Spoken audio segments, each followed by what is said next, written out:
જેને બોરનું bill GBA કાપી નાખ્યું, બિલ નહીં ભર્યું, બિલ કાઢી પડે સરકાર.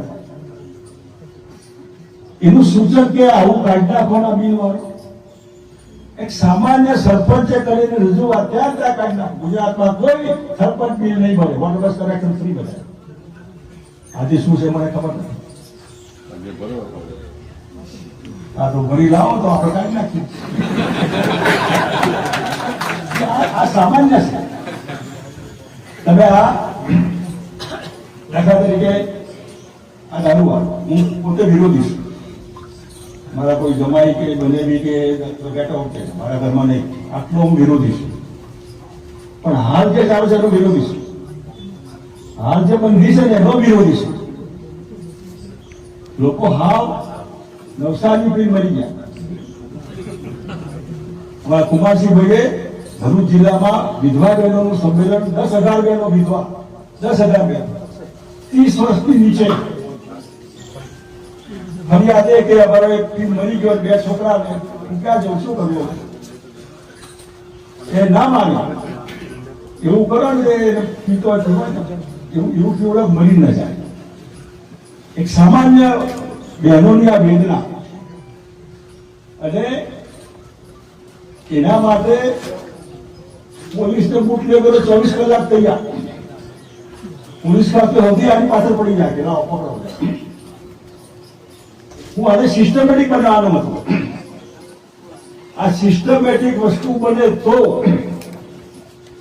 ગુજરાતના બાળકો કેજી થી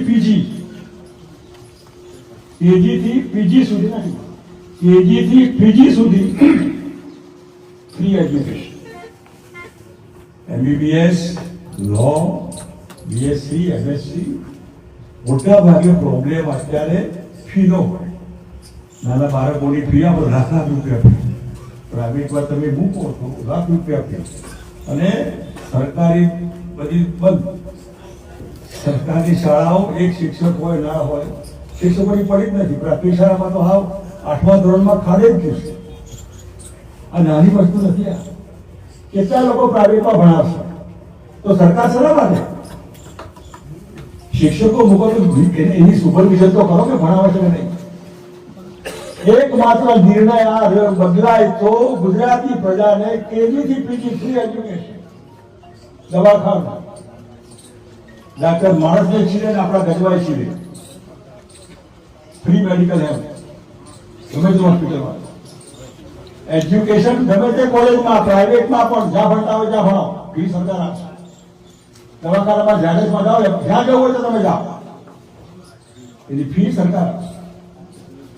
50,000 કરોડની આવક ગુજરાતી પ્રજાને સાચી લોકશાહી, સાચી આઝાદી, સાચી મોંઘવારીમાંથી છુટકારો અહીં મળે. આ બધામાં છેવટે પાર્ટીઓ આવવાની જવાની આપણે કાયમ છે. કોઈ પાર્ટીને મેં છેતરી નથી, કોઈ પાર્ટીને મેં લૂંટી નથી. આપ્યું છે જ્યાં કોઈ ત્યાં હવે જાહેર જીવનમાં આપવા માંગે તો પૂરું કરો શું આપે. એટલે ભૂતકાળના આધારે બધાને ટેસ્ટ કરાય. ભૂતકાળના આધારે ટેસ્ટ કરવા માટે લાઇટ ચાલુ કરી આપણે આ મારી પાણી આગળ કરંટ છે નીકળે એમાં કરંટ લાગે કે નહીં, એમાં અત્યાર સુધી કરંટ લાગે હોય એને દૂર રખાય, જ્યાં કરંટ ન લાગે હોય એના નજીક જવાય.